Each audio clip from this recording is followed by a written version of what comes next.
Hello students, आज का हमारा टॉपिक है त्वरक की अवधारणा, द कॉन्सेप्ट ऑफ एसिलरेटर।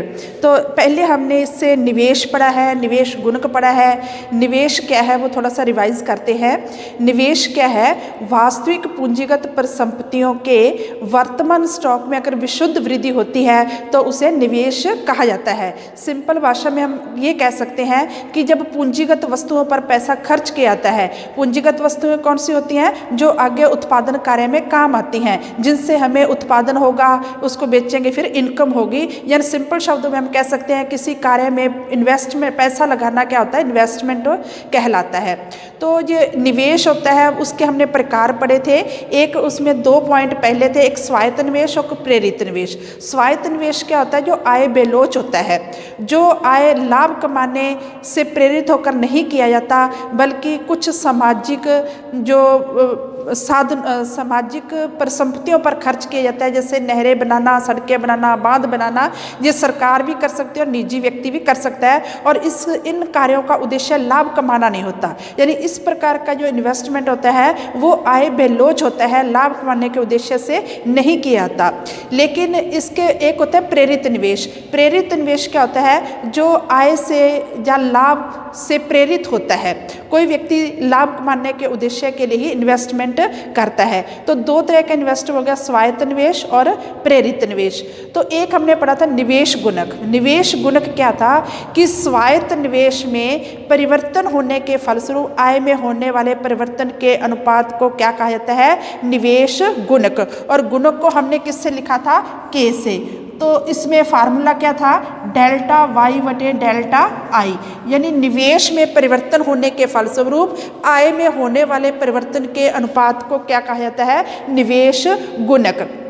तो मान लो हमने 100 करोड़ रुपए इन्वेस्टमेंट किया, इनकम में 500 करोड़ रुपए में परिवर्तन हुआ, तो गुणक कितना हो गया? 5। तो जब हमने 100 करोड़ रुपए निवेश में वृद्धि की, उसके कारण 500 करोड़ रुपए आय में वृद्धि हुई। अब आय में जो वृद्धि हुई है उसका कुछ हिस्सा हम कंज्यूम कर लेंगे और फिर दोबारा कुछ हिस्सा हम इन्वेस्टमेंट करेंगे। तो आय से प्रेरित होकर हमने इन्वेस्टमेंट किया। फिर जब हम आय से प्रेरित होकर इन्वेस्टमेंट करते हैं, इन्वेस्टमेंट में जो वृद्धि होगी उसे कहा जाता है त्वरक। तो इसको हम क्या कहेंगे कि आय में परिवर्तन होने के फलस्वरूप निवेश में होने वाले परिवर्तन के अनुपात को त्वरक कहा जाता है। सिंपल शब्दों में क्या है? निवेश गुणक और त्वरक, ये दोनों परस्पर अंत्य क्रिया के द्वारा ही अर्थव्यवस्था में व्यापार चक्कर आते हैं। पहले निवेश गुणक कार्य करता है, फिर त्वरक, फिर निवेश गुणक, फिर त्वरक। जैसे मान लो पहले हमने क्या किया, यहाँ पे डेल्टा निवेश में परिवर्तन किया, इसके कारण आय में परिवर्तन हुआ, ये तो हो गया गुणक। फिर आय के कारण इन्वेस्टमेंट में परिवर्तन हुआ, ये हो गया त्वरक। तो गुणक त्वरक की परस्पर अंत्यक्रिया के कारण आर्थिक क्रियाओं में जो उतार चढ़ाव आते हैं उसे कहा जाता है व्यापार चक्र, जो कि हम नेक्स्ट लेसन में पढ़ेंगे। तो आज के टॉपिक पे आते हैं। त्वरक क्या है? कि निवेश किस तरह का? प्रेरित निवेश, क्योंकि आय से प्रेरित होकर हमने इन्वेस्टमेंट किया है। तो प्रेरित निवेश में परिवर्तन होने के फलस्वरूप आय में होने वाले परिवर्तन के अनुपात को क्या कहा जाता है? त्वरक। अब स्टूडेंट, त्वरक का वैसे तो फार्मूला यही हो गया कि डेल्टा आई बटे डेल्टा वाई, क्योंकि मैंने आपको यहाँ बताया कि आय में परिवर्तन होने के फलस्वरूप निवेश में होने वाले परिवर्तन के अनुपात को क्या कहते हैं? त्वरक कहते हैं। लेकिन यहाँ देखो, आपने त्वरक को V से लिखा जाता है। यहाँ मैंने लिखा है V equal to delta I बटे डेल्टा सी। यहाँ लिखा है V equal to delta I बटे डेल्टा वाई। यहाँ लिखा है V equal to delta I बटे डेल्टा सी टी।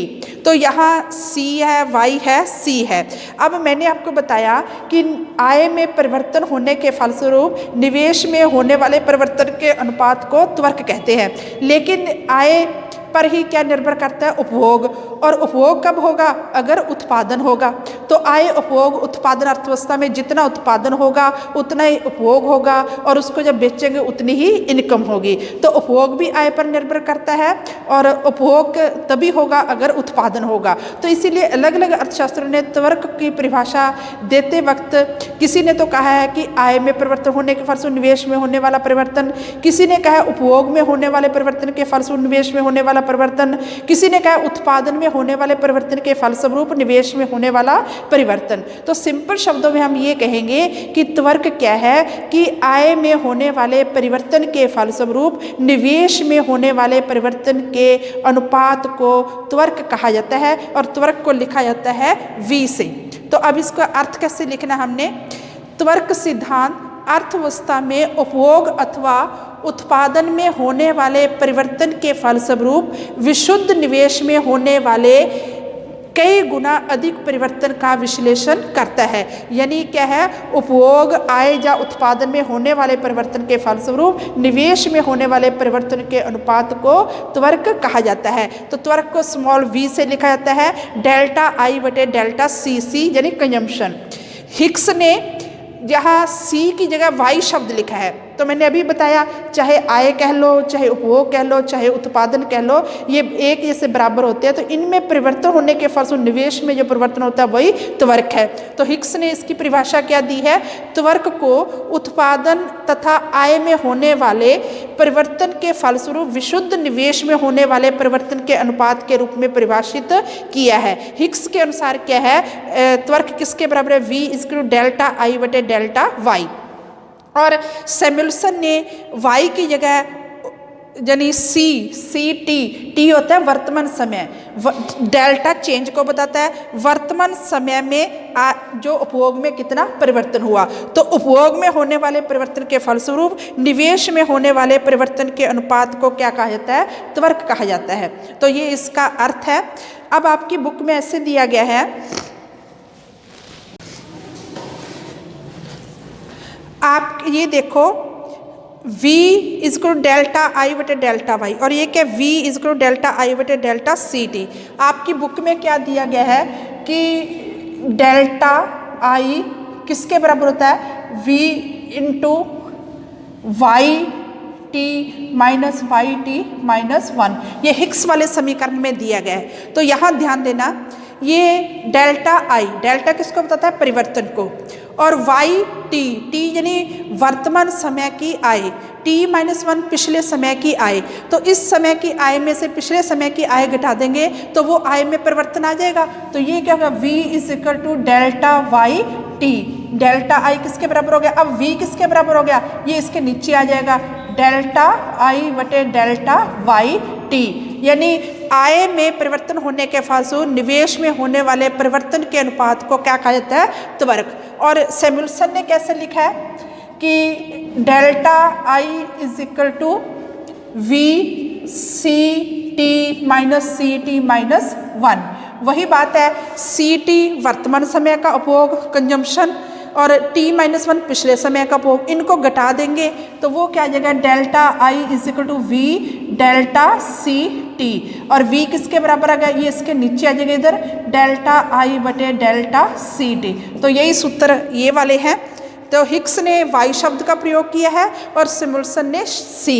यानी हिक्स ने क्या कहा है कि आय में परिवर्तन होने के फलस्वरूप निवेश में होने वाले परिवर्तन के अनुपात को त्वरक कहा जाता है, और उसी चीज़ को हिक्स ने क्या कहा है कि उपभोग में होने वाले परिवर्तन के फलस्वरूप आय में होने निवेश में होने वाले परिवर्तन के अनुपात को त्वरक कहा जाता है। तो स्टूडेंट, कहीं जगह पे आपको कहने का मतलब इससे v is equal to delta I बटे डेल्टा वाई लिखा मिलेगा, कई जगह पे डेल्टा आई बटे डेल्टा सी। तो ये एक ही बात है, क्योंकि आय के स्तर पर ही उपभोग निर्भर करता है, और डेल्टा वाई शब्द प्रयोग किया हिक्स ने और डेल्टा सी शब्द प्रयोग किया सैमुअल्सन ने। आगे हिक्स और सैमुअल्सन के मॉडल आएंगे, व्यापार मॉडल, उसमें ये चीज़ का ध्यान रखना कि हिक्स ने तो आय में परिवर्तन होने के वजह से निवेश में परिवर्तन को त्वरक कहा है, और सैमुअल्सन ने उपभोग में होने वाले परिवर्तन के फलस्वरूप निवेश में होने वाले परिवर्तन के अनुपात को त्वरक कहा है। तो ये तो था त्वरक की अवधारणा यानी त्वरक का अर्थ। नेक्स्ट लेक्चर में हम करेंगे त्वरक की अवधारणा किन किन मान्यताओं पर आधारित है। Thanks students.